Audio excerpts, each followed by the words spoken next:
Tense moments at an Albuquerque Walmart today. APD shot and killed a man after he grabbed an officer's rifle and started shooting. Now this after police were tracking a wanted robbery suspect. News 13's Marilyn Upchurch reports. A tactical unit was looking for and followed a female robbery suspect to this Walmart parking lot. When she was joined by an unknown man, she was taken into custody, but when they tried to arrest the man, he was able to grab one of the officer's rifles. It appears like the officers had his chest to the offender's back, and the offender had positioned himself between the officer and the slung rifle.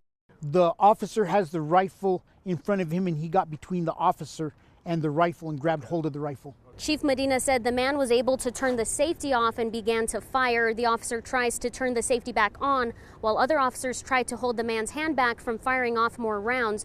Eventually, multiple officers fired at the suspect, killing him. According to APD, investigators found a handgun on the man's body. No civilians were injured. One officer suffered minor injuries. One of the officers I spoke to said that he had several minor injuries of where either debris or bullets that were ricocheting off the ground injured his lower extremities. APD were originally looking for Adriana Gonzalez, who's suspected of being involved in several armed robberies and has 3 active warrants. She told officers the man killed in today's shooting was her getaway driver. Marilyn Upchurch, KRQE, News 13. Chief Medina says they believe there are more victims and is asking anyone to come forward with any information about Gonzalez, including any other robberies.